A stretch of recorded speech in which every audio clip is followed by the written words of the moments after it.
1046 Pertempuran pengejaran dan pelarian di Laut Timur Sepertiga. Nama, Pendeta Gila Penulis, Gu Zhenren.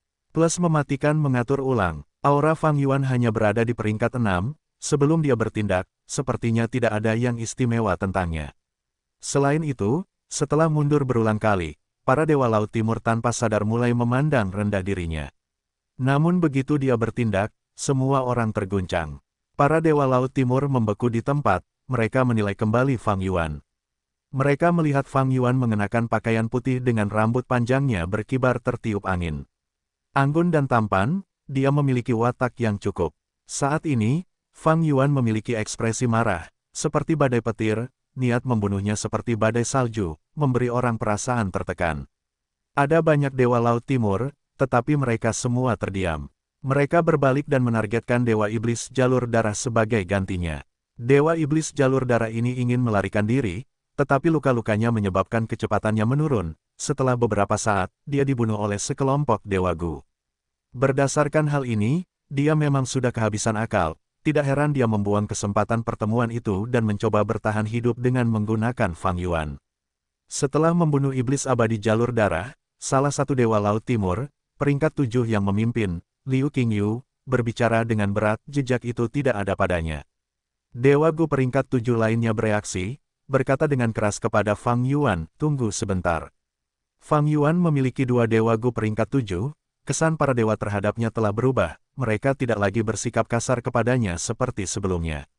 Mereka saling memandang, sebelum terbang ke arah Fang Yuan dengan gagah. Fang Yuan melayang di udara, mencibir tanpa berbicara.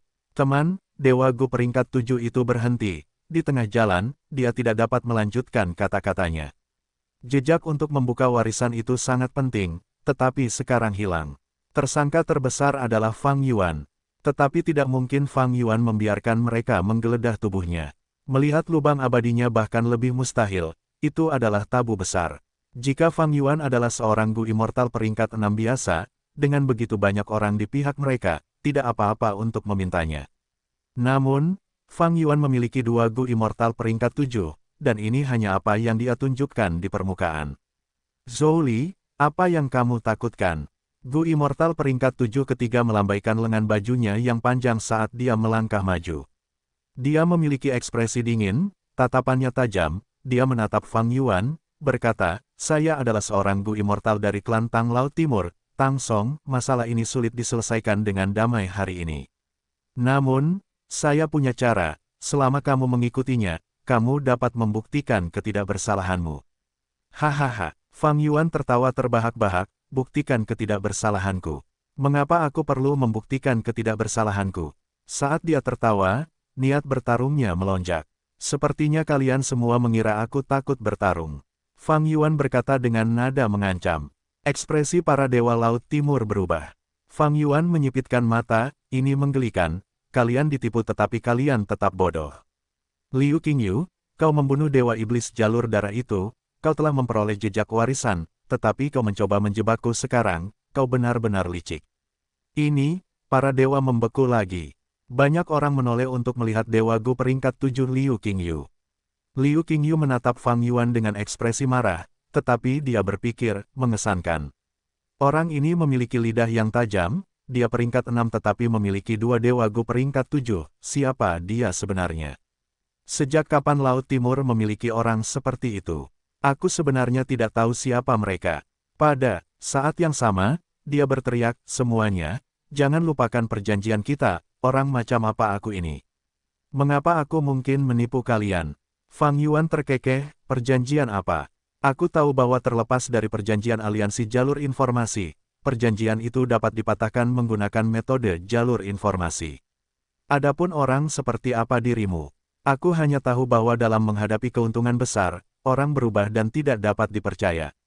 Kata-kata Fang Yuan masuk akal, para Dewa Laut Timur semakin ragu-ragu.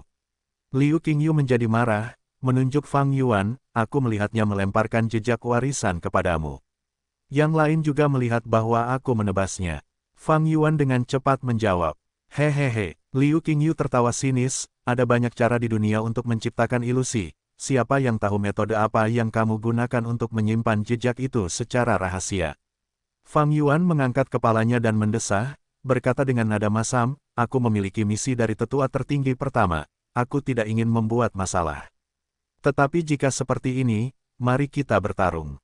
Mendengar kata-kata tetua tertinggi pertama, banyak murid Dewa Laut Timur menyusut, mereka berpikir, jadi orang ini bukan seorang kultivator tunggal, dia memiliki kekuatan super di belakangnya.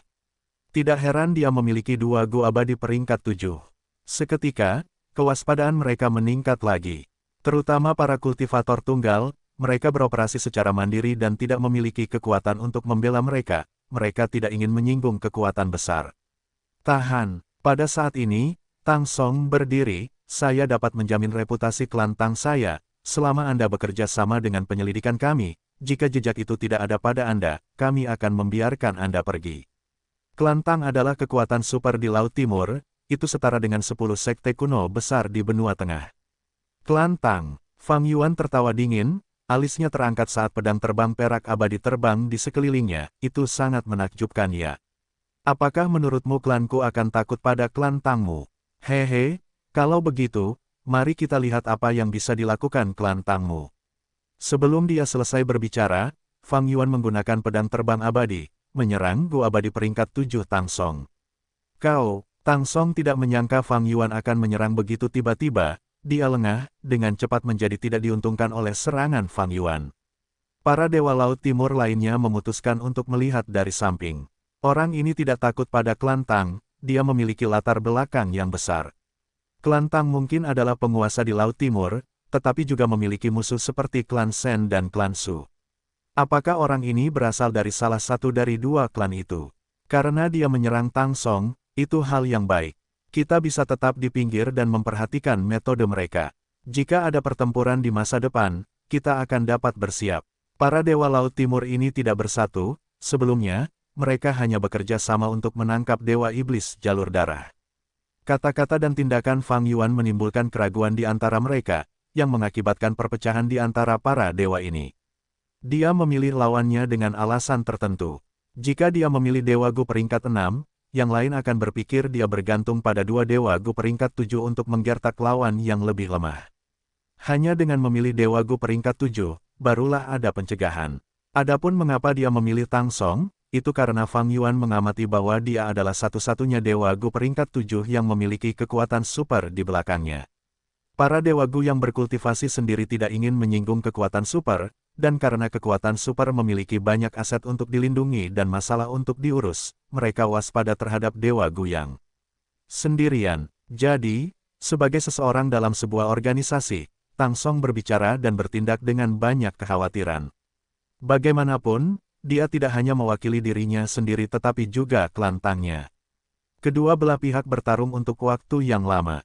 Setelah lebih dari 10 ronde, Tang Song masih dalam posisi yang kurang menguntungkan, dia berkeringat dingin. Pedang terbang Gu abadi sangat tajam, sementara Tang Song adalah Gu abadi jalur suara dengan metode pertahanan yang tidak memadai. Dia tidak bisa menghalangi Gu abadi pedang terbang, dia hanya bisa menghindarinya. Dia sangat marah dan terkejut. Seorang Gu abadi peringkat 7 agung dipaksa sejauh ini oleh seorang peringkat 6, wajahnya benar-benar hilang. Tang Song memiliki ekspresi muram saat dia berpikir, untuk menyelamatkan wajahku, aku harus menggunakan jurus pembunuh abadi itu untuk menangkap Gu abadi peringkat 6 ini hidup-hidup. Kalau begitu, peragaan kelemahanku sebelumnya dapat dianggap sebagai taktik pertempuran. Tetapi jurus pembunuh abadi ini tidak mudah untuk diaktifkan, terdiri dari 490 cacing Gu. Tang Song harus menghadapi serangan Fang Yuan sambil berkonsentrasi pada cacing Gu di lubang abadi miliknya, dan perlahan-lahan membentuk jurus pamungkasnya. Gu abadi pedang terbang ini mungkin tidak berguna melawan monster lumpur dan binatang awan, tetapi sangat berguna melawan Dewa Gu. Begitu menembus kepala atau jantung, mereka akan mati. Saat itu, Bo King mendominasi benua tengah dan dikenal sebagai orang terkuat di bawah peringkat 9, ini menunjukkan sebagian kekuatan Gu abadi pedang terbang. Fang Yuan mendesah dalam hati. Meskipun dia memiliki keuntungan, dia tidak menjadi ceroboh. Tang Song adalah Dewa Gu peringkat 7, dia memiliki fondasi yang lebih dalam daripada Fang Yuan. Tetapi karena Fang Yuan menyerang lebih dulu, dia kehilangan inisiatif. Namun saat ini situasinya berbahaya, semakin lama berlarut-larut, semakin sulit bagi Fang Yuan untuk melarikan diri. Yang terpenting, dia tidak bisa menggunakan pembunuhan gelap. Karena dia harus mempertahankan tekanan pada Tang Song, Fang Yuan menyerang lebih dulu dan menekannya. Jika dia punya waktu untuk mendapatkan kembali inisiatif dan menggunakan metodenya dengan bebas, situasinya akan berbeda. Jadi, Fang Yuan harus menggunakan Gu Abadi Pedang Terbang terus-menerus. Pedang terbang Gu Abadi adalah inti dari pembunuhan gelap, itu harus digunakan bersama dengan Gu Abadi Batas Gelap. Setelah beberapa waktu, dengan menggabungkannya dengan Gu Fana pelengkap lainnya, pembunuhan gelap dapat dilepaskan. Aku punya sedikit Gu Abadi sekarang, jika aku punya lebih banyak lagi, pada saat ini, Fang Yuan merasakan sesuatu, gerakannya berhenti saat dia melihat ke belakangnya. Sekelompok binatang awan kuno sudah dalam pandangan. Melihat sekelompok binatang awan kuno, Fang Yuan tidak merasa kesal, dia merasa gembira. Kesempatan yang dia tunggu telah tiba. Apa yang terjadi? Apa-apaan ini? Mereka memiliki aura yang begitu kuat.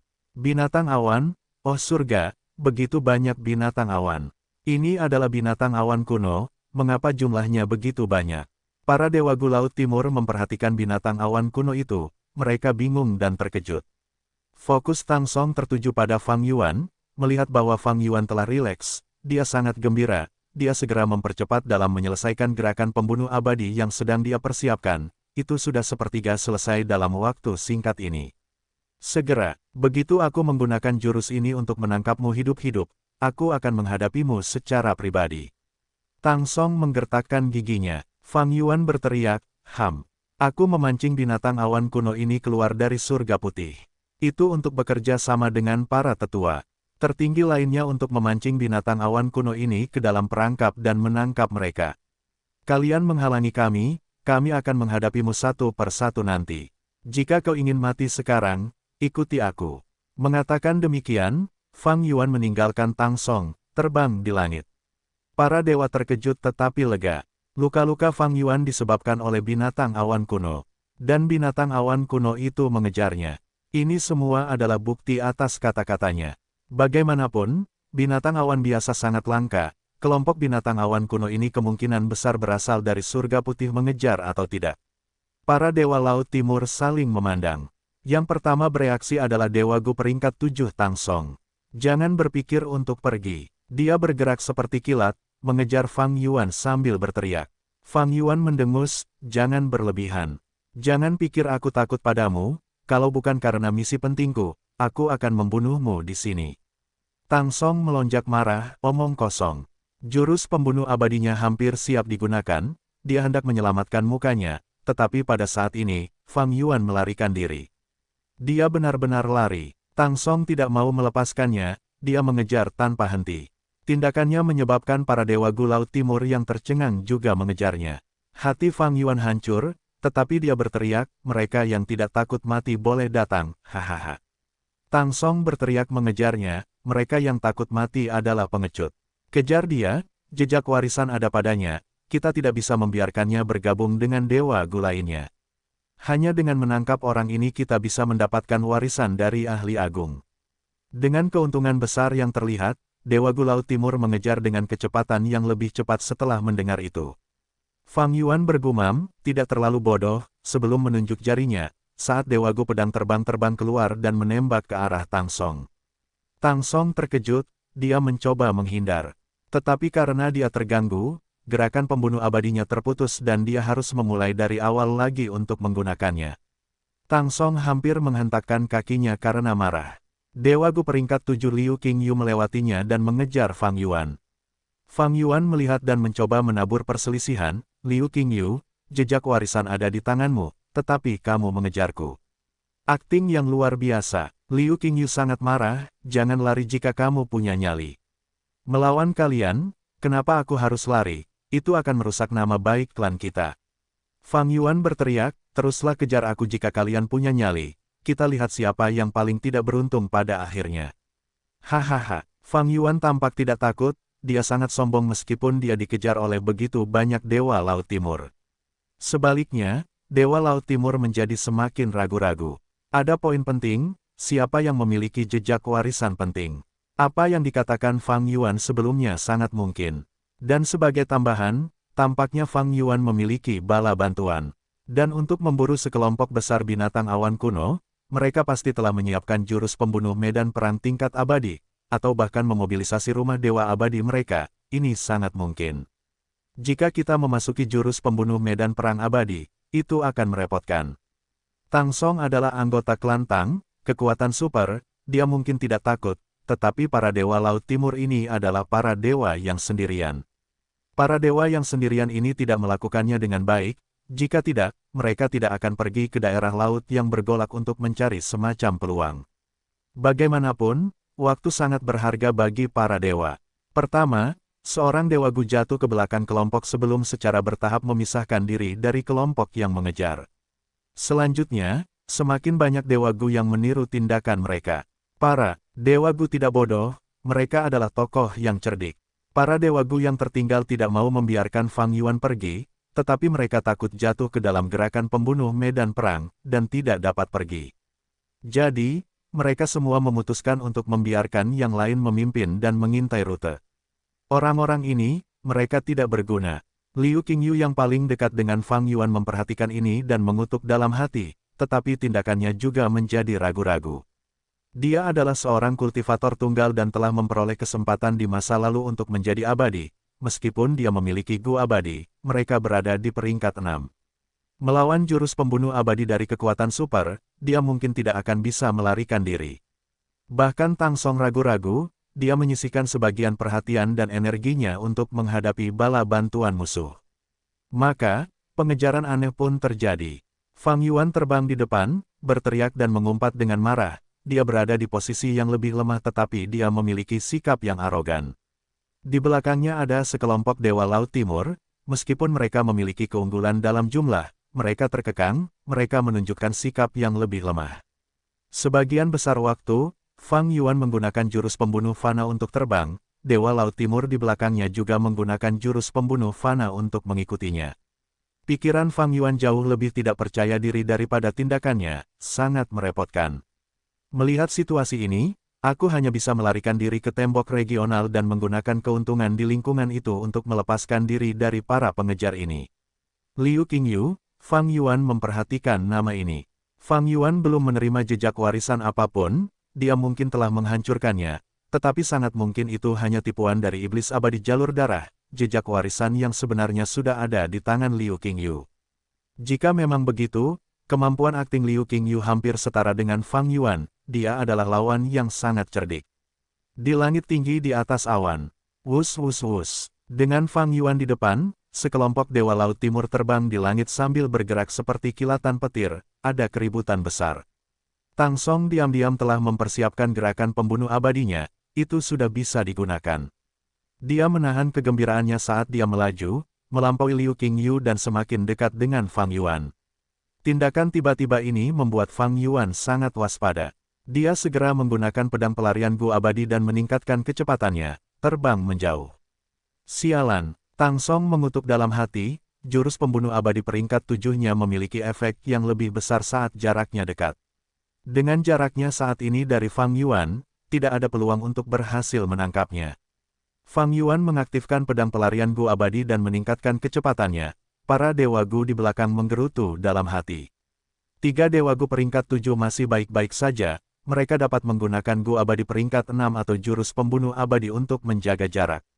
Tetapi para dewa Gu peringkat 6 biasa yang berada di dasar dunia dewa Gu bahkan tidak memiliki Gu abadi peringkat 6, mereka dengan cepat tertinggal. Melihat Fang Yuan terbang menjauh, dewa Gu peringkat 7 Zhou Li merasa cemas, aku punya cara, aku bisa membawa kalian berdua bersamaku dengan kecepatan tinggi. Tetapi aku harus fokus dan tidak boleh terganggu, aku harap kamu bisa menahannya. Liu Qingyu dan Tang Song saling memandang, dengan cepat setuju. Tang Song adalah orang pertama yang setuju. Orang-orang ini sudah sepakat, mereka punya dasar untuk saling percaya. Zhou Li meraung saat gelombang hantu yang tak terhitung jumlahnya muncul di sekitar tubuhnya. Gelombang hantu ini menggerakkan tubuhnya saat kecepatannya meningkat. Sebuah gerakan pembunuh abadi. Tatapan Fang Yuan terfokus, tetapi Liu Qingyu dan Tang Song bersorak. Mereka menginjak gelombang hantu dan membiarkan gelombang itu menggerakkan mereka maju. Keduanya dengan demikian punya waktu luang untuk mulai menyerang. Situasi Fang Yuan menjadi buruk. Sebelumnya, Dalam proses pengejaran, para Dewa Gu di belakang menyerang. Tetapi karena Fang Yuan selalu menggunakan Dewa Gu untuk mengganggu mereka dan juga menghindarinya, dia lincah dan sulit dipukul, para Dewa Gu di belakangnya tidak dapat berhasil. Tetapi sekarang, dua Dewa Gu punya waktu luang untuk fokus menyerang, mereka dapat menggunakan metode yang lebih tepat dan memiliki ancaman yang lebih besar. Tekanan Fang Yuan meningkat, setelah beberapa saat, dia terluka. Bagus sekali. Orang ini hanya memiliki sedikit kemampuan, dia hanya memiliki dua Dewa Gu peringkat 7. Metode lainnya adalah semua gerakan pembunuh fana. Kata Zhou Li, dia terluka sejak awal, dia mungkin terluka oleh binatang awan kuno itu. Liu Qingyu berkata dengan muram. Meskipun dia memiliki Gu abadi peringkat 7, dia hanyalah Gu abadi peringkat 6, berapa banyak saripati abadi anggur hijau yang bisa dia keluarkan? Tang Song berkata, sambil tersenyum. Selama ini terus berlanjut, mereka pasti akan menang. Satu-satunya kekhawatiran mereka adalah kekuatan misterius di balik Fang Yuan dan kemungkinan penyergapan. Jadi, mereka menahan diri, dan tidak memberikan pukulan fatal apapun. Situasi Fang Yuan cukup berbahaya. Jika ini terus berlanjut, dia mungkin mati di sini. Para Dewa Gu cerdas dan dapat membentuk ide-ide yang rumit, mereka jauh lebih sulit dihadapi dibandingkan dengan binatang awan kuno yang berpikiran sederhana. Jika mereka benar-benar bertarung langsung, para Dewa Gu Laut Timur ini bukanlah tandingan binatang awan kuno. Namun, ancaman mereka terhadap Fang Yuan jauh lebih tinggi daripada binatang awan kuno. Fang Yuan tidak pernah mengandalkan kedua kekuatan untuk saling bertarung. Para Dewa Gu tidak bodoh, mereka harus mempertimbangkan biaya dan manfaat sebelum membunuh bahkan seekor binatang awan, belum lagi kelompok binatang awan kuno ini. Ini berarti, aku hanya bisa mengandalkan 5 dinding regional. Bahkan jika sesuatu terungkap, aku tidak punya pilihan. Fang Yuan sedikit mengubah arahnya dan terbang menuju dinding regional terdekat. Para Dewa Gu Laut Timur di belakangnya mengejar. Bersama dengan kelompok binatang awan kuno itu. Segera, dinding regional muncul di hadapan Fang Yuan. Tembok daerah itu seperti pagar yang mengelilingi Laut Timur. Fang Yuan telah keluar dari tembok daerah sebelumnya. Awalnya, dia sangat dekat dengan tembok itu. Hanya saja, dia terbang lurus ke depan karena ingin menghemat waktu perjalanan. Jika dia terbang mengikuti tepi tembok daerah, dia harus mengambil jalan memutar yang panjang. Namun, siapa yang mengira masalah seperti itu akan muncul entah dari mana? Oh, tidak, dia akan memasuki tembok daerah. Liu Qingyu menyadari niat Fang Yuan dan berteriak. Rencana yang bagus. Kita adalah Dewa Gu peringkat 7. Setelah memasuki tembok daerah, kita akan menghadapi batasan yang lebih besar daripada dia. Kata Zhou Li, cepat serang, jangan biarkan dia berhasil. Tang Song merasa cemas. Serangan kedua dewa itu berubah. Mereka menyerang dengan ganas. Fang Yuan tidak dapat menangkis semuanya. Luka-lukanya semakin parah. Beberapa tulangnya terlihat melalui luka yang dalam. Hehehe, dia malah tertawa, kalian berani menyerang. Bagus sekali, klan Tang. Jika aku mati dan rencana klan hancur, kami tidak akan membiarkan kalian lolos. Hati Tang Song bergetar, kau terus mengaku sebagai bagian dari klan, itu hanya tipuan. Aku sangat mengenal kekuatan Laut Timur, mengapa aku tidak pernah mendengar tentangmu? Fang Yuan tertawa lagi, nadanya dipenuhi kebencian. Tang Song, untuk apa repot-repot menyelidiki? Aku tidak akan tertipu, masalah ini harus dirahasiakan.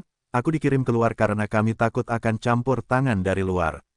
Bahkan jika kau membunuhku, aku tidak akan memberitahumu latar belakangku. Aku bahkan akan meledakkan jiwaku sendiri, kau tidak akan dapat mencari jiwaku.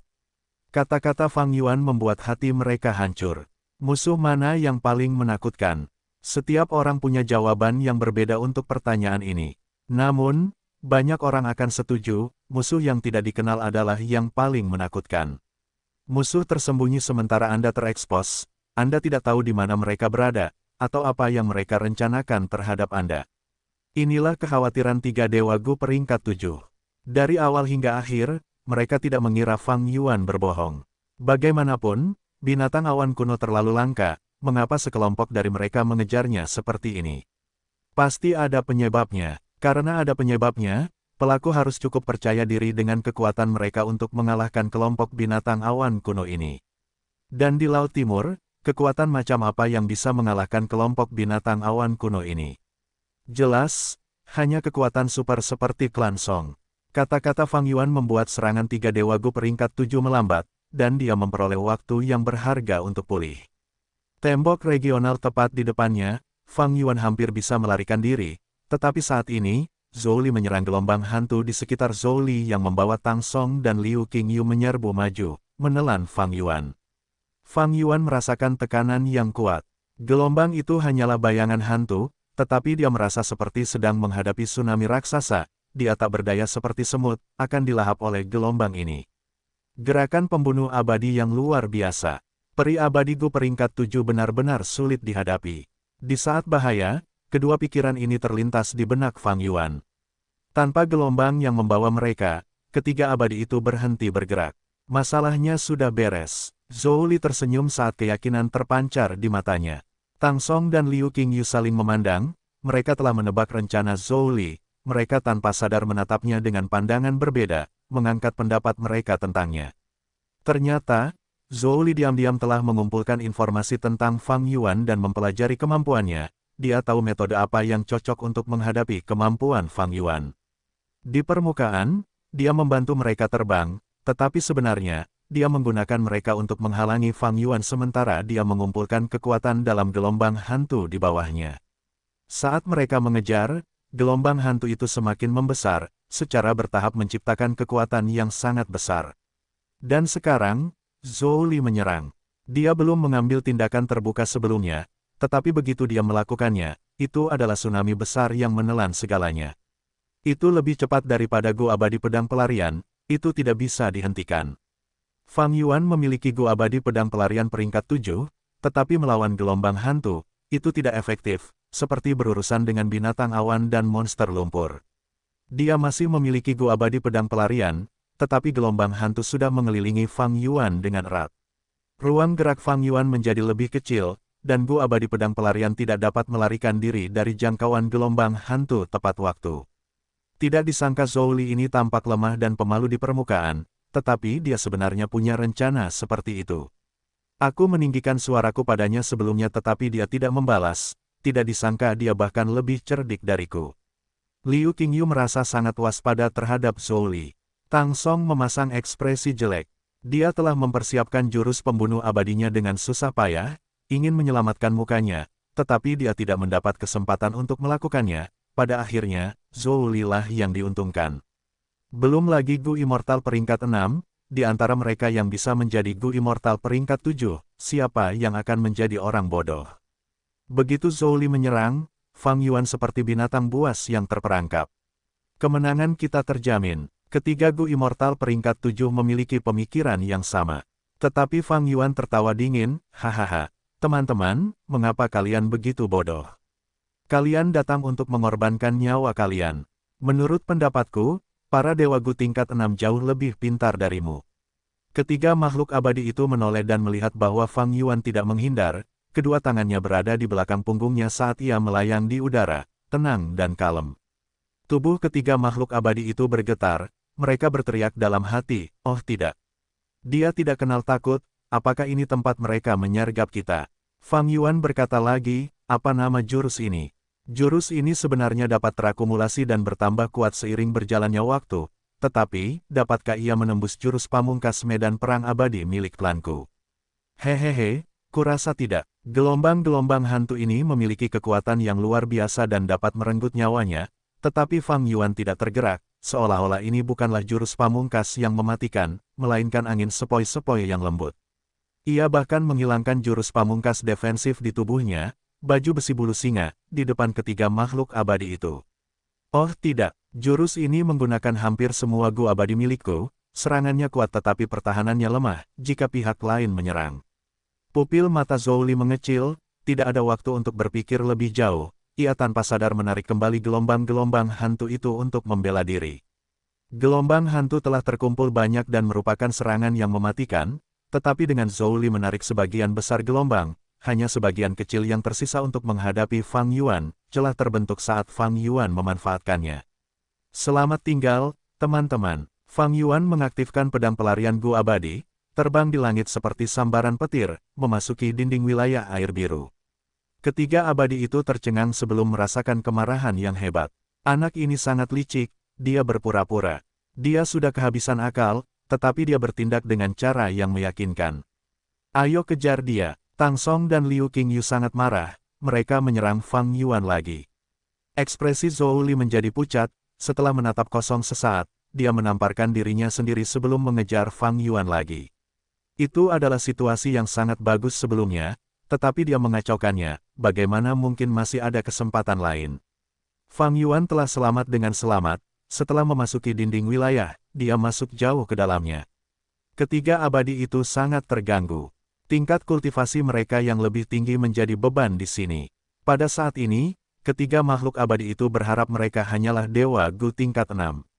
Semakin dalam mereka masuk ke dalam tembok daerah itu, semakin besar gaya tolaknya, dan semakin lambat kecepatan mereka. Tanpa pilihan, ketiga makhluk abadi itu hanya bisa mempercayakan harapan mereka pada Dewa Gu tingkat 6 yang masih tertinggal. Namun, Dewa Gu tingkat 6 ini juga menghadapi banyak rintangan. Mereka sangat berbeda dari Fang Yuan yang tidak merasakan perlawanan sama sekali di dalam. Tak lama kemudian, para Dewa Gu itu ditinggalkan begitu saja oleh Fang Yuan. Apa tingkat kultivasi orang ini? Dia menghadapi sedikit perlawanan di dalam tembok daerah. Para Dewa Laut Timur tampak muram.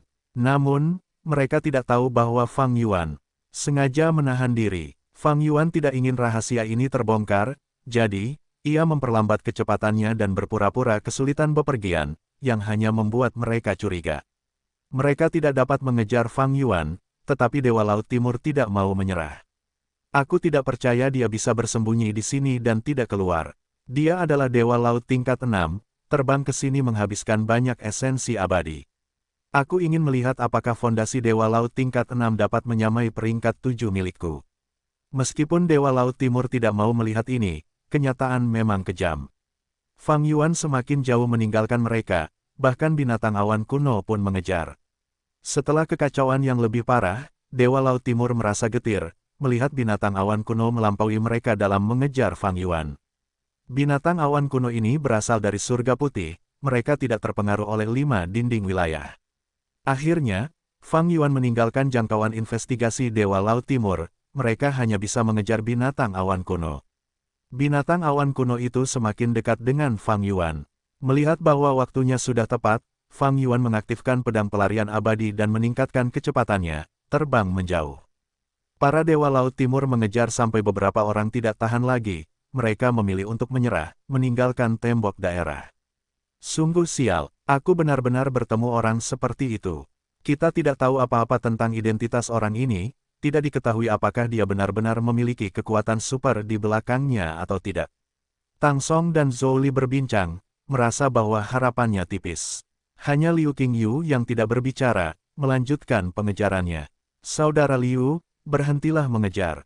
Dia sudah pergi, masalah ini memiliki begitu banyak masalah, kita harus pergi dan membahasnya terlebih dahulu. Tang Song dan Zhou Li mendesak. Liu Qingyu berkata, aku punya metode untuk menyelidiki. Aku tidak akan beristirahat sampai aku menangkapnya. Tunggu, aku akan mencoba lagi, aku akan segera kembali. Mengatakan demikian, dia berubah menjadi pelangi hijau saat kecepatannya meningkat, menyerbu ke arah binatang awan kuno. Tang Song menatap cahaya itu sambil berkata dengan nada aneh, sepertinya saudara Liu sedang gelisah, dia bahkan menggunakan jurus ini. Jurus ini menggunakan banyak tanda dao miliknya untuk mengaktifkannya, harganya mahal. Ini adalah kartu truf, dia jarang menggunakannya. Di masa lalu, dia menggunakannya untuk melarikan diri dari banyak musuh yang kuat. Apa katamu? Ekspresi Zhou Li berubah. Tang Song menatap kosong, ekspresinya segera berubah muram. Kedua makhluk abadi itu saling memandang, merasakan kemarahan di mata mereka. Sangat mungkin bahwa Liu Qingyu ini tidak mengejar Fang Yuan, tetapi dia diam-diam telah memperoleh jejak warisan dan berusaha melarikan diri dari mereka. Bagaimanapun, Fang Yuan telah menghancurkan jejak warisan yang dilemparkan oleh iblis abadi jalur darah, semua orang melihatnya. Dan orang yang membunuh iblis abadi jalur darah adalah Liu Qingyu. Saudara Liu, tunggu sebentar. Pencuri ini licik, dia mungkin akan mendapat bantuan, kami akan membantu Anda, saudara Liu. Tang Song dan Zhou Li segera mengejar. Liu Qingyu mendengar kata-kata ini dan bergerak lebih cepat, dia bahkan tidak berbalik, seolah-olah dia tidak mendengar apapun. Tang Song dan Zhou Li menegaskan dugaan mereka, ekspresi mereka berubah muram saat mereka bersumpah bahwa mereka tidak akan membiarkan Liu Qingyu pergi. Setengah bulan kemudian, sesosok menembus dinding daerah akar manis hijau dan memasuki dataran utara. Akhirnya aku berada di dataran utara. Itu adalah Fang Yuan, dia dipenuhi dengan kelelahan, luka-luka menutupi tubuhnya. Dia telah menyembuhkan luka-luka yang bisa diobati. Namun, sebagian besar lukanya disebabkan oleh binatang awan kuno, Gu abadi, dan bahkan jurus pembunuh abadi. Luka-luka ini memiliki tanda dao di dalamnya, ia harus menggunakan Gu abadi penyembuh untuk menyingkirkannya. Fang Yuan hanya memiliki 3 Gu abadi, ia hanya bisa menunda pengobatannya. Di ujung roh daratan Langya, seharusnya ada Gu abadi penyembuh, begitu aku kembali, aku akan beristirahat. Fang Yuan memacu dirinya sendiri. Sebelumnya, ia telah bertarung dengan para dewa Gu Laut Timur, dan beberapa hari terakhir ini, untuk melarikan diri dari binatang awan kuno, ia telah menggunakan Gu abadi pelarian pedang lagi. Ia telah berutang banyak pada roh daratan Langya. Yang terpenting, karena para dewa Gu Laut Timur mengejarnya, Fang Yuan harus melakukan perjalanan di tembok daerah. Jadi, ia mengambil jalan memutar yang panjang dan menghabiskan banyak esensi abadi. Namun, ini tidak penting. Yang penting adalah malapetaka dan kesengsaraan lubang abadi. Waktu semakin singkat, firasat buruk Fang Yuan semakin dalam. Berbalik dan melihat ke belakang, sosok binatang awan kuno sudah samar-samar terlihat di tembok daerah. Fang Yuan mendesah saat dia menggunakan pedang melarikan diri Gu abadi, terbang ke arah timur laut. Fang Yuan tidak tahu lokasi pasti tanah terberkati Langya. Sebelumnya, tanah terberkati Langya berada di dekat Danau Crescent, tetapi karena serangan Sekte Bayangan, tanah terberkati Langya telah pindah. Setelah menghubungi roh tanah Langya, dia tidak memberitahu Fang Yuan lokasi pasti tanah terberkati Langya, dia hanya memberi petunjuk, seorang Gu abadi akan datang dan menjemputnya. 3 hari kemudian, Fang Yuan tiba di lokasi pertemuan, tetapi tidak ada seorang pun di sana. Binatang awan kuno terus mengejarnya dan dia hanya bisa melarikan diri. Setelah menghubungi roh daratan Langya, dia menyadari bahwa roh daratan Langya telah mengirim seorang dewa Gu berbulu, tetapi dia bertemu dengan dewa Gu manusia di sepanjang jalan dan terbunuh. Roh daratan Langya hanya bisa mengirim orang lain untuk pergi, tetapi kecelakaan tak terduga terjadi lagi. Dewa Gu berbulu ini menghilang secara misterius, dia tidak dapat dihubungi. Untuk membawa kembali Fang Yuan, Sekte Langya telah kehilangan 2 dewa Gu berbulu, dan mereka bahkan tidak berhasil membawa Fang Yuan kembali ke tanah yang diberkati. Roh daratan Langya tidak dapat menanggung kehilangan seperti itu, dia memberitahu Fang Yuan lokasinya secara langsung. 7 hari kemudian, Fang Yuan tiba di tebing Fengbo. Di tebing Fengbo, dia melihat pengaturan roh daratan Langya. Ini adalah formasi Gu tingkat abadi, penggunaannya mirip dengan jalur pahlawan kristal hijau yang dimiliki aliansi zombie. Fang Yuan menggunakannya untuk membebaskan dirinya dari binatang awan kuno, kembali ke tanah yang diberkati Langya. Setelah begitu banyak keadaan yang menyusahkan, dia akhirnya aman. Tanah terberkati Langya, benua rambut hitam. Kota Benang Baja adalah kota termegah di benua rambut hitam. Di dalam kota itu, ada ratusan ribu pria berbulu. Belum lagi pinggiran kota, dengan desa dan kota yang tak terhitung jumlahnya. Tanah terberkati Langya dapat dianggap sebagai surga pria berbulu terbesar di dunia saat ini. Di dalam tanah terberkati itu, ada 4 benua. 3 berada di laut, dengan ukuran yang sama, yang keempat adalah yang terkecil tetapi mengambang di langit, dikenal sebagai benua awan, itu adalah tanah suci yang ingin dicapai oleh pria berbulu dari 3 benua lainnya. Di pasar perdagangan kota Benang Baja, ada banyak keributan, itu adalah salah satu pasar paling terkenal di benua rambut hitam.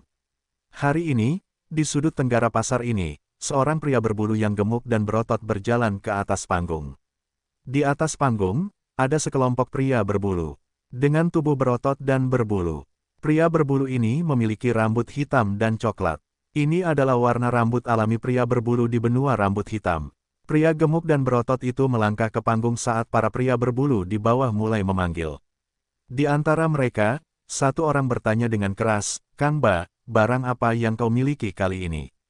Pria berbulu Kang Ba adalah seorang pedagang budak, ia menghususkan diri dalam penjualan budak, ia memiliki bisnis besar, dan sejumlah ketenaran. Kang Ba mendengar ini dan tertawa, melihat sekeliling, jangan khawatir semuanya. Aku membawa banyak budak berambut kuning kali ini, mereka termasuk master semu dalam jalur penyempurnaan, kalian pasti akan senang. Para pria berbulu di sekitar memiliki mata yang bersinar, mereka berdiskusi dengan antusias. Sejak Dewa Abadi menyatakan dari benua awan bahwa benih akan dipilih setiap 10 tahun untuk mempelajari cara-cara para dewa, ketiga benua kita telah terlibat dalam pertempuran besar. Adapun cara memilih benih abadi, itu akan tergantung pada siapa yang dapat menarik perhatian Dewa Abadi dalam pertempuran antara ketiga benua. Baru saja, benua rambut hitam kita bergabung dengan benua rambut putih untuk menghadapi benua rambut kuning. Kudengar kita memenangkan beberapa pertempuran dan menangkap sejumlah rambut kuning. Aku sudah tua, aku tidak berani berpikir untuk menjadi abadi, tapi aku menginginkan budak-budak berambut kuning ini sebagai pekerja untuk pabrik pemurnian Guku. Budak-budak ini lebih baik daripada mempekerjakan Master Gu, mereka murah dan aku mengendalikan hidup dan mati mereka, keturunan mereka juga akan terus menjadi budakku. Semuanya, pria berbulu Kangba mengangkat tangannya, menyebabkan sekeliling menjadi sunyi, aku tidak ingin membuang-buang waktu semua orang, sekarang aku akan mengeluarkan budak pertama, semua orang bisa melihatnya, bawa dia ke sini. Cepat bergerak, di belakang panggung, seorang pria berotot berambut hitam dan berbulu menyeret rantai di tangannya. Di ujung rantai, seorang budak diikat, penuh luka yang memperlihatkan dagingnya. Itu adalah Fang Zeng, yang diinterogasi sebelumnya. Fang Zeng tidak dapat menahan kekuatan kasar pria berambut hitam dan berbulu itu, dia hampir jatuh ke tanah setelah ditarik. Tetapi ketika dia berdiri, dia menatap pria berambut hitam dan berbulu itu dengan tajam, dengan ekspresi tegas dan keras kepala. Krek, pria berambut hitam dan berbulu itu mengangkat cambuknya dan mencambuk wajah Fang Zeng. Fang Zeng merasa wajahnya menjadi mati rasa, sebelum rasa sakit yang hebat menyerangnya. Tetapi dia menggertakkan giginya, dia menelan teriakan yang akan dia ucapkan kembali ke tenggorokannya. Kamu minta dipukuli, cepat bergerak. Pria berambut hitam dan berbulu itu tertawa sambil mengulurkan lengannya yang lebih tebal dari kaki Fang Zeng, dia mencengkeram lehernya dan mengangkatnya. Selanjutnya, pria berambut hitam itu melangkah ke atas panggung dan berjalan beberapa langkah ke tengah, sebelum melempar Fang Zeng ke bawah. Leher Fang Zeng dicengkeram, dia hampir tidak bisa bernapas, kepalanya berputar. Setelah dilempar ke atas panggung, dia hampir pingsan di tempat. Dia melihat bintang-bintang, kepalanya pusing, dia tergeletak di tanah, tidak bisa berdiri.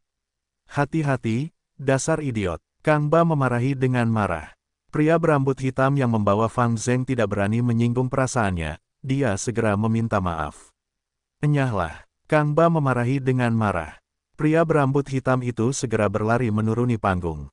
Ekspresi Kangba langsung berubah dari marah menjadi gembira saat dia menunjuk Fang Zeng, menjelaskan kepada para pria berbulu, budak ini adalah ras yang langka, aku, Kangba, mendapatkannya dengan susah payah. Kata-kata ini menarik perhatian para penonton.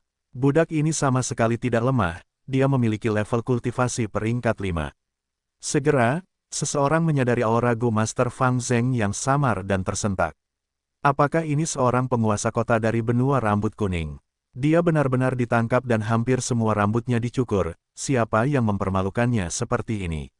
Segera setelah itu, seseorang bertanya dengan rasa ingin tahu.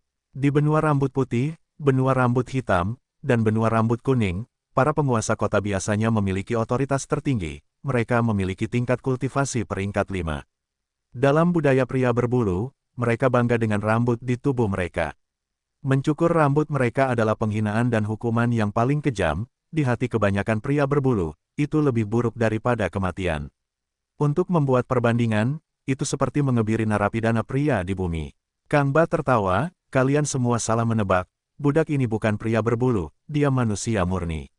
Apa, manusia? Dia manusia. Di tanah yang diberkati Langya, manusia berbulu adalah ras yang dominan, mereka jarang melihat yang lain.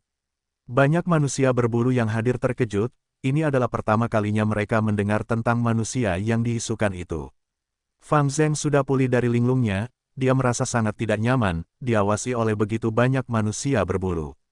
Bangun, berdiri dengan benar. Kangba membuat gerakan mengait dengan jarinya.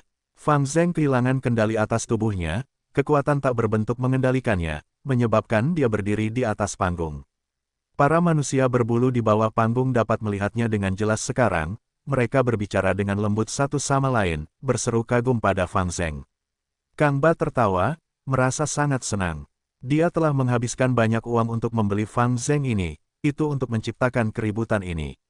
Sekarang, tampaknya tujuannya telah tercapai. Para manusia berbulu di bawah panggung berbicara di antara mereka sendiri, semakin keras dan gaduh. Cepat lihat, ada budak manusia yang dijual di sana. Benarkah? Aku ingin melihatnya. Pergi, pergi dan lihat benda langka ini. Semakin banyak pria berbulu memperhatikan hal ini, mereka berkumpul dari seluruh penjuru pasar. Fang Zheng berdiri di atas panggung, menatap ke bawah ke arah lautan pria berbulu, dia juga menatap dengan lebar.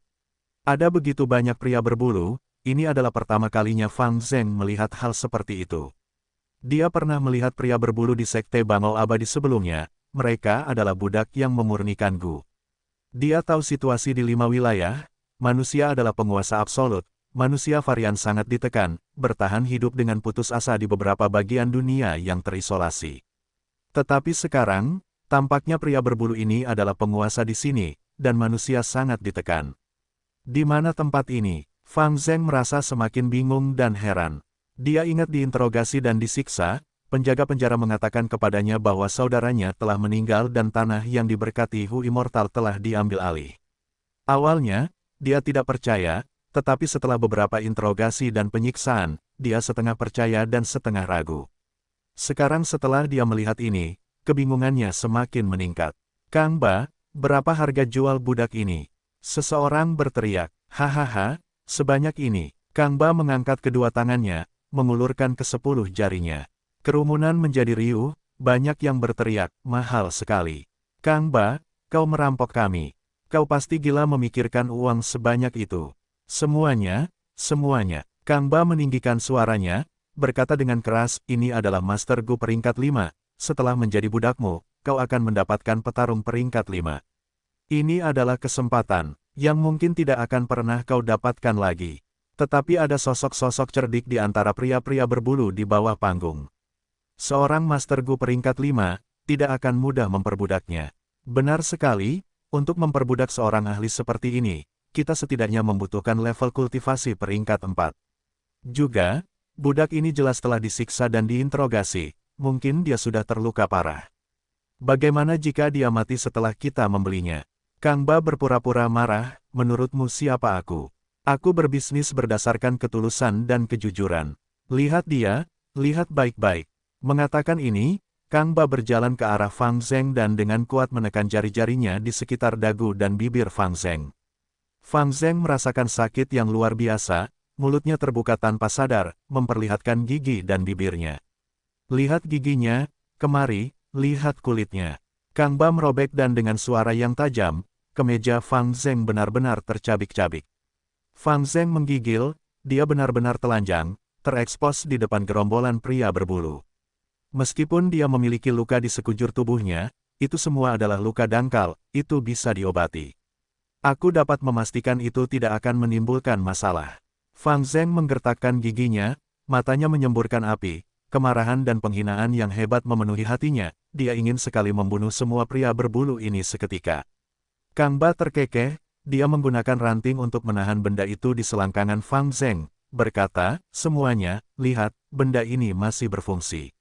Di masa depan, dia bisa menciptakan keturunan manusia untukmu, kamu akan memiliki persediaan budak yang tidak terbatas. Hahaha, pria-pria berbulu itu tertawa terbahak-bahak. Wajah Fang Zheng memerah, dia sangat dipermalukan, jika bukan karena Kang Ba yang melumpuhkannya sepenuhnya, dia akan menggigit lidahnya dan mencoba bunuh diri. Aku akan membeli budak ini. Tiba-tiba, sebuah suara datang dari jauh. Semua orang melihat ke arah sumber suara, dan melihat seorang pria berbulu wanita, dia memiliki rambut hitam di sekujur tubuhnya, dan dia menatap Fang Zheng dengan ekspresi penuh nafsu. Salam untuk Tuan Kota, semua pria berbulu berlutut, termasuk Kang Ba. Hahaha, Tuan Kota wanita yang 2 kali lebih besar dari pria berbulu normal memerintahkan, Kang Ba, berikan budak ini perawatan medis, bersihkan dia dan kirim dia ke rumahku. Malam harinya, aku ingin melihatnya. Sesuai perintahmu, Tuan Kota kami yang cantik dan kuat. Kang Ba sangat gembira, dia bersujud saat dia mengakui. Fang Zheng memejamkan matanya, kehilangan semua harapan dalam hidup. Pada saat ini, ada suara gemuruh, dunia bergetar. Cahaya 5 warna melesat dari benua awan di langit, menyinari seluruh tanah yang diberkati Langya. Apa yang terjadi di benua awan? Ya Tuhan, ini adalah cahaya para dewa, ini adalah berkah yang luar biasa. Perhatian para lelaki berbulu itu pun tertuju pada kejadian ini, semua orang mengangkat kepala dan memandang dengan rasa ingin tahu, kagum, dan iri, sedangkan Fang Zheng, dia sudah benar-benar terlupakan pada hari ini, dari benua awan, cahaya besar meledak ke langit. Cahaya dalam warna pelangi bersinar di langit, melesat ke langit seperti sinar dari surga. Itu sangat menyilaukan, semua pria berbulu di benua rambut hitam, benua rambut putih, dan benua rambut kuning hanya perlu mengangkat kepala untuk melihatnya. Ini adalah pekerjaan para abadi. Para pria berbulu itu mendesah. Jika ini terjadi di masa lalu, ketiga benua itu hanya akan memiliki rumor dan legenda samar tentang Dewa Gu. Namun setelah kepribadian roh tanah Langya berubah, situasinya berubah total. Roh tanah Langya mengirimkan perintah, meniru kontes istana kekaisaran, untuk membangkitkan persaingan di 3 benua untuk memilih kandidat elit untuk berkultivasi di benua awan. Perang antara 3 benua memengaruhi semua pria berbulu, dan keajaiban abadi, benua awan membangkitkan gairah para pria berbulu. Menjadi abadi, Raja Rambut Hitam menatap langit, matanya bersinar dengan cahaya yang cemerlang. Saat cahaya memudar, Raja Rambut Hitam memutuskan, kirimkan dekret kekaisaranku. Keajaiban abadi adalah tanda keberuntungan. Kita akan mengadakan kompetisi bela diri untuk mengenang ini. Pemenang kompetisi bela diri akan dapat memilih harta karun dari perbendaharaan kita. Ya, penjaga yang menerima perintah menjawab saat mereka pergi dalam posisi membungkuk. Ide Raja Rambut Hitam bukanlah hal baru, dia telah memikirkannya sejak lama. Perang antara 3 benua membuat Raja Rambut Hitam menyadari bahwa pola pikir penyempurnaan Gu yang terpenting di atas segalanya perlu ditinggalkan. Untuk menghadapi pertempuran di masa depan, dia membutuhkan Master Gu elit yang terampil dalam pertempuran. Dengan perintah Raja Rambut Hitam, keributan besar menyebar dari kota kekaisaran, dengan cepat menjorok keluar dan semakin membesar. Segera, setengah bulan kemudian, kota Benang Baja kedatangan tamu terhormat. Tamu ini diterima oleh penguasa kota Benang Baja secara pribadi, karena dia sendiri juga seorang penguasa kota. Penguasa kota Hua Feng, apakah ada yang Anda butuhkan dengan datang ke sini? Selama jamuan makan, sambil minum, penguasa kota Benang Baja bertanya. Penguasa kota Benang Baja, Anda orang yang berwawasan luas, Anda sudah tahu niat saya datang ke sini. Penguasa kota Hua Feng tersenyum, menunjuk ke arah pria berbulu Gu Masters di belakangnya. Raja ingin mengadakan kompetisi bela diri, tetapi setiap wilayah hanya dapat mengirim 3 orang. Dan di wilayah kami, ada 2 kota kami. Gu Masters di belakang saya adalah orang-orang yang akan saya kirim ke kompetisi. Tetapi karena Raja telah membatasi jumlah orang, kami dapat mengadakan kontes di sini terlebih dahulu dan memutuskan siapa yang akan mengikuti kompetisi bela diri. Hahaha, bagus sekali, aku juga punya ide yang sama. Penguasa kota Benang Baja tertawa, bertepuk tangan saat dia memanggil para Master Gu berbulu ke atas panggung. Kedua belah pihak masing-masing mengirimkan 1 orang dan mulai bertarung. Setelah beberapa ronde, kota Hua Feng memenangkan semua pertandingan mereka, sementara kota Benang Baja kalah dalam semua pertandingan mereka. Penguasa kota Hua Feng tertawa, minum anggur dengan santai, sementara penguasa kota Benang Baja memiliki ekspresi muram. Dia memiliki firasat yang berat, tidak kusangka bahwa penguasa kota Hua Feng datang dengan persiapan, dia memilih Master Gu elit seperti itu. Oh tidak, jika kita tidak memenangkan pertempuran apapun, ini pasti akan menjadi berita yang tersebar luas. Selama beberapa tahun ke depan, kita akan hidup di bawah tekanan kota Hua Feng. Hanya ada 1 pertandingan tersisa, penguasa kota Benang Baja, silakan kirim pesertamu. Penguasa kota Hua Feng mendesak. Penguasa kota Benang Baja mendengus dingin, dia mengarahkan pandangannya pada seorang pria berbulu. Namun, Master Gu berbulu ini berkeringat dingin, situasi ini membuatnya merasakan beban yang kuat. Tepatnya begitu, dia merasa kurang percaya diri. Bukan hanya dia, para petinggi kota Benang Baja dalam perjamuan itu juga tidak merasa percaya padanya. Pada saat ini, seorang tetua di kota itu diam-diam menyampaikan pesan kepada penguasa kota Benang Baja, penguasa kota, aku tahu seseorang yang dapat menyelamatkan reputasi kita. Penguasa Kota Benang Baja mendengar ini dan sangat gembira, dia segera bertanya siapa orang itu. Tetua ini menjawab, penguasa kota, apakah Anda lupa, Anda baru saja membeli seorang budak manusia, dia memiliki tingkat kultivasi peringkat 5. Penguasa kota, Benang Baja tercengang, ekspresinya pahit saat dia menyampaikan pesan, ini tidak pantas. Pertarunganku dengan penguasa kota Hua Feng adalah masalah yang terbuka, adil, dan jujur yang melibatkan reputasi kita. Jika aku mengirimkan budak manusia ini, biarlah jika kita kalah, tetapi jika kita menang, dia akan dikirim untuk berpartisipasi dalam kompetisi bela diri. Jika Raja melihat bahwa kota Benang Bajaku mengirimkan manusia alih-alih orang-orang berbulu, apakah dia tidak akan menegurku?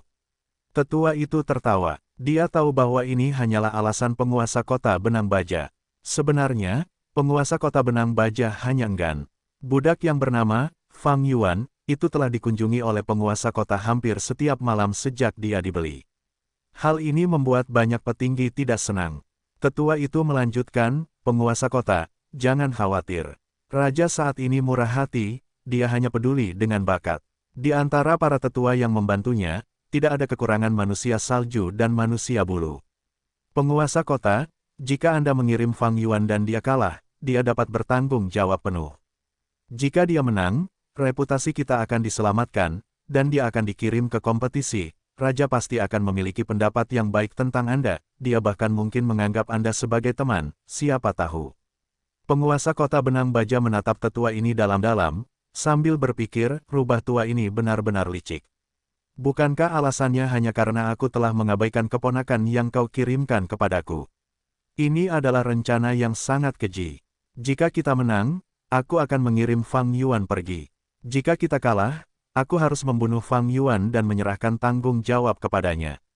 Terlepas dari menang atau kalah, aku akan kehilangan Fang Yuan. Oh, lupakan saja. Penguasa kota Benang Baja mendesah, bagaimana mungkin aku menjadi seseorang yang menyerah pada nafsu dan mengabaikan hal-hal penting. Meskipun penguasa kota Benang Baja mengunjungi Fang Zheng setiap malam dan terobsesi dengannya, dia adalah orang yang keras hati, pria berbulu yang mengejar otoritas dan kekuasaan. Di dalam hatinya, penampilan bukanlah apa-apa. Karena itu, penguasa kota Benang Baja menukar pria berbulu itu dan memanggil Fang Zheng, memberitahunya. Setelah mengetahui alasannya, Fang Zheng melangkah ke atas panggung. Dia adalah Master Gu peringkat 5. Jantung penguasa kota Hua Feng berdebar kencang, merasakan aura peringkat 5 Fang Zheng, dia segera waspada. Dia tersenyum, menurut aturan, pihakku akan memutuskan isi ronde ini. Dalam beberapa ronde sebelumnya, kita bertanding menggunakan kekuatan tempur, sekarang bagaimana tradisi dan esensi kita para pria berbulu bisa dibuang. Ronde ini, kita akan bertanding menggunakan penyempurnaan Gu. Begitu dia mengatakan itu, penguasa kota Benang Baja hampir memarahinya dengan marah. Para tetua dari kota Benang Baja juga memandang ke arah penguasa kota Hua Feng dengan jijik. Namun, penguasa kota Hua Feng telah menjadi penguasa kota selama bertahun-tahun, dia tidak tahu malu, dia mengabaikan pandangan-pandangan ini. Penguasa kota Benang Baja tidak bisa menegurnya, lagi pula, aturan telah ditetapkan sebelumnya. Dia melambaikan tangan kepada Fang Zheng, pergilah dan bertanding. Tunjukkan semua kemampuanmu, ingat, kamu harus menang dengan cara apapun. Jika kamu kalah, kamu akan kehilangan nyawamu untuk mengganti kerugian. Fang Zheng mendengar ini dan tidak berekspresi. Dia telah benar-benar dipermalukan beberapa hari terakhir ini. Penguasa kota Benang Baja sangat menginginkan aktivitas malam hari, dia menyukai segala macam posisi dan sikap. Mereka melakukannya 17 atau 18 kali dalam semalam, dia tidak memiliki batasan, Fang Zheng merasa lebih baik mati saja. Fang Zheng benar-benar ingin mati saja, tetapi sebagai seorang budak, dia berada di bawah kendali mereka, dia bahkan tidak bisa mati jika dia mau. Penguasa kota Benang Baja mengancamnya dengan kematian sekarang, baginya itu adalah bentuk pelepasan. Dalam benaknya, ada sebuah pikiran, apakah aku masih ingin hidup? Aku mungkin juga menyerah dan mati. Tetapi pada saat ini, sebuah suara muncul di benaknya, idiot. Seorang pria sejati perlu bisa menyerah dan menurunkan harga dirinya pada saat-saat tertentu, penghinaan ini tidak ada apa-apanya. Jika kamu punya nyali, balas dendamlah di masa depan, potong semua musuh yang mempermalukanmu menjadi jutaan keping. Ini adalah tindakan seorang individu yang luar biasa. Siapa kau? Fang Zheng terkejut, ia berteriak keras. Di sisi lain, Gu Master berbulu terakhir dari kota Hua Feng melangkah ke atas panggung. Ia mengira Fang Zheng sedang berbicara dengannya, ia membusungkan dadanya dan berkata, "Aku mau Shiba." Fang Zheng tidak menjawab, ia telah mendapatkan kembali kebebasannya, ia dapat menggunakan banyak cacing gu sekarang, tetapi suara dalam benaknya muncul dan menghilang seketika, ia tidak dapat menemukan jejaknya tidak peduli seberapa banyak ia memeriksa tubuhnya. "Sampah, kau berani mempermalukanku." Mao Shiba sangat marah. Ia menyebutkan namanya sendiri, tetapi Fang Zheng mengabaikannya, seolah-olah ia terlalu tinggi dan berkuasa untuk memperkenalkan dirinya. Mao Shiba sangat marah. Mengapa orang ini begitu marah? Fang Zheng dikejutkan oleh Mao Shiba, ia berpikir demikian dalam hati. Karena kesalahpahaman ini, sebelum kontes dimulai, ada permusuhan besar. Di bawah tatapan semua orang, kontes dimulai. Mao Shiba adalah Master Gu terkuat di kota Hua Feng, dia ahli dalam pena dan pedang, tidak hanya jago bertarung, dia juga ahli dalam memurnikan Gu. Sebaliknya, meskipun Fang Zheng berkultivasi di Sekte Bangau Abadi selama beberapa waktu, dia lebih banyak mengolah jalur perbudakan, dia hanya sedikit mengeksplorasi jalur pemurnian. Kontes baru saja dimulai, tetapi Mao Shiba sudah memimpin. Di tengah kontes, Mao Shiba sudah meninggalkan Fang Zheng dalam debu, keuntungannya sangat besar. Di saat-saat terakhir, para pria berbulu yang menonton, baik dari kota Benang Baja maupun kota Hua Feng, tidak berpikir bahwa Fang Zheng bisa menang. Bahkan Fang Zheng berpikir sama. Apakah aku akan kalah? Biarlah, kematian adalah pembebasan. Dia mendesah dalam hati. Omong kosong. Pada saat ini, suara itu berbicara lagi. Fang Zheng terkejut, tangannya gemetar, Gu yang setengah lengkap itu lenyap dalam asap. Hahaha, Tuan Kota Hua Feng tertawa. Tuan Kota Benang Baja memiliki ekspresi jelek. Di dalam benak Fang Zheng, suara itu melanjutkan, bagaimana mungkin seorang pria sejati goyah dalam menghadapi kemunduran sekecil itu. Kau adalah Fang Yuan. Kali ini, Fang Zheng mengenali suara itu. Hehe, tubuh utamaku sudah mati. Hanya kemauan ini yang tersisa di benakmu. Sebagai saudaraku yang hidup di dunia ini, kau tidak berpikir untuk memperbaiki diri, kau tidak mencari balas dendam, aku benar-benar tidak bisa menonton lagi. Kemauan Fang Yuan memarahi dengan marah. Fang Zheng mendengus, berpikir, kau sudah mati, mengapa kau masih keluar untuk ikut campur dalam masalah?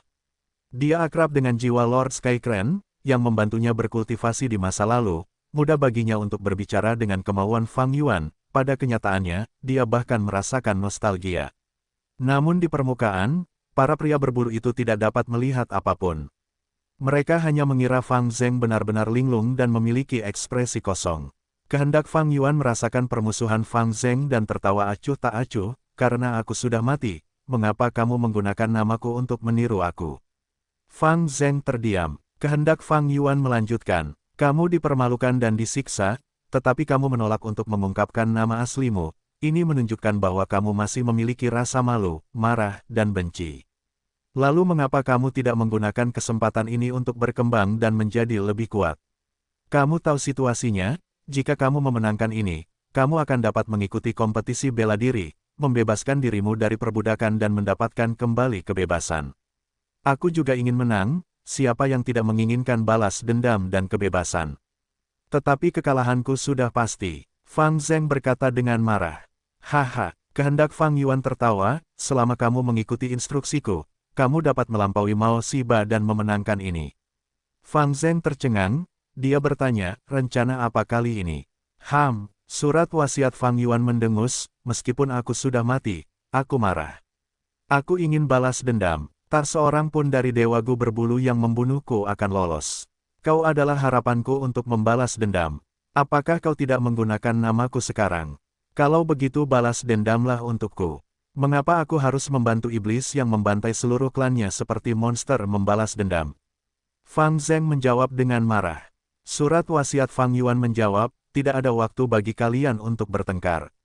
Ikuti instruksiku. Nyalakan api, masukkan 3 jenis emas yang berbeda. Ingat, emas yang dalam, emas es, dan emas sobek, letakkan di dalam kuali secara berurutan. Fang Zheng menggertakkan giginya, Meskipun dia tidak ingin mendengarkan Fang Yuan, kata-katanya memberinya sedikit harapan untuk menang, dan ini menyangkut hidupnya. Ragu-ragu sejenak, dia mengulurkan tangannya. Menyempurnakan Gu lagi. Penonton tertawa terbahak-bahak saat melihat ini. Tetapi dalam beberapa menit, mereka tidak bisa tertawa lagi. Mereka menatap Fang Zheng dengan kaget. Dia mengangkat tangan kanannya, memegang cacing Gu, dia telah memurnikannya di bawah tatapan semua orang. Aku menang. Dia menarik napas dalam-dalam, menyatakan dengan keras. Di aula, tidak ada yang berbicara.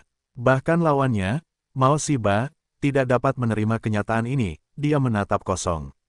Suasananya cukup unik. Para pria berbulu tidak mau mengakui bahwa seorang manusia telah mengalahkan seorang Gu Master pria berbulu ahli dalam kompetisi pemurnian Gu. Setelah beberapa saat, seseorang berkata, cepat lihat, cahaya pelangi dari benua awan mulai memudar. Semua orang mengikuti apa yang dikatakan suara itu. Puluhan tatapan melihat ke arah pintu masuk aula, memang, cahaya pelangi yang berasal dari benua awan mulai menghilang. Dari cahaya pelangi itu, sebuah sosok berjalan keluar. Sepertinya kau sudah pulih. Roh daratan Langya menatap orang ini dan tersenyum. Ya, orang ini mengangguk, ini semua berkat tetua tertinggi pertama. Saat dia berbicara, cahaya pelangi memudar, memperlihatkan penampilannya. Jika Fang Zheng melihat orang ini, dia akan terkejut. Orang ini tentu saja Fang Yuan. Roh daratan Langya tertawa, jika kau ingin berterima kasih padaku, bukankah mudah?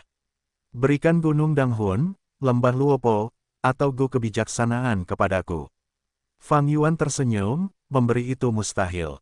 Tapi kita bisa melakukan pertukaran. Aku ingin tahu berapa harga yang bersedia dibayar oleh tetua tertinggi pertama. Tawa roh daratan Langya berhenti, ini. Dia ragu-ragu, kecanggungan tergambar di seluruh wajahnya.